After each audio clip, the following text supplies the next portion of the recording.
কমিক-কন comics, cinema, TV series, anime, video game সহ জনপ্রিয় pop কালচারের ভক্তদের সবচেয়ে বড় উৎসব, যেখানে মানুষ তাদের প্রিয় ফিকশনাল চরিত্র সেজে একত্র হন।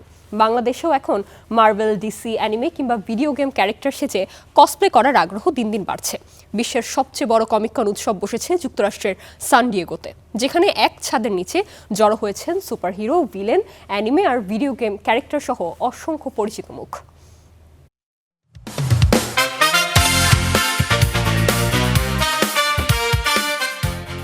ভাবুন তো, এক জায়গায় হাঁটছেন স্পাইডারম্যান, পাশ দিয়ে চলে গেলেন ডক্টর ডুম, একটু দূরে দাঁড়িয়ে আছে ড্রাগন, আবার সাথেই স্টার ওয়ার্সের যোদ্ধারা। প্রথম দেখায় মনে হতে পারে সিনেমার পর্দার চরিত্ররাই বুঝি বাস্তবে নেমে এসেছে, কিন্তু না, তারা কেউ অভিনেতা নন, সবাই সাধারণ মানুষ যারা ভালোবাসেন নিজের প্রিয় চরিত্রকে, আর সেই ভালোবাসার টানেই প্রিয় চরিত্রের সাজে এসেছেন সান ডিয়েগো কমিক-কনে। বাংলাদেশে যেমন অনেকেই প্রিয় সুপারহিরোর টি শার্ট পরেন, পোস্টার সংগ্রহ করেন বা কসপ্লে ইভেন্টে অংশ নেন, কমিক-কন তারই সবচেয়ে বড় আন্তর্জাতিক রূপ। এবারের 4 দিনের কমিক-কন শুরু হয়েছে 23 জুলাই, চলবে 26 জুলাই পর্যন্ত। 4 দিনের এই আয়োজনে একসাথে হাজির হয়েছেন 1 লাখেরও বেশি মানুষ। তবে এই পোশাক শুধু রেডিমেড কিনে পরা এমন নয়, অনেকেই মাসের পর মাস সময় দেন এই কস্টিউমের পেছনে। কেউ কেউ নিজ হাতে বানান পুরো আউটফিট, খরচ হয় শত শত, কখনো হাজার হাজার ডলার। এই পোশাক বানাতে কত টাকা আর কত সময় খরচ করেছি সেটা বলতে একটু লজ্জাই লাগছে। আগামীকাল যে পোশাকটি পরবো, শুধু তার সেলাই করার সুতা কিনতেই প্রায় $600 খরচ হয়েছে।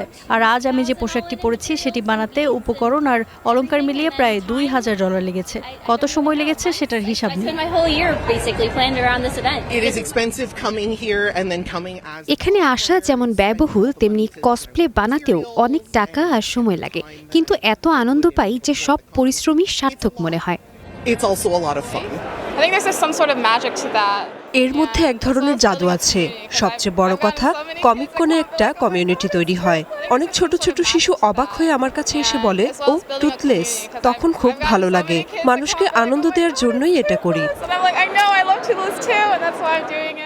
দিন শেষে এখানের কেউ স্পাইডারম্যান বা ডক্টর স্ট্রেঞ্জ হয়ে বাড়ি ফেরেন না, তবে সঙ্গে নিয়ে ফেরেন নতুন বন্ধুত্ব, নতুন স্মৃতি আর আগামী বছরের কমিক-কনের অপেক্ষা। নির্জন, নুসরাত, স্টার এন্টারটেইনমেন্ট।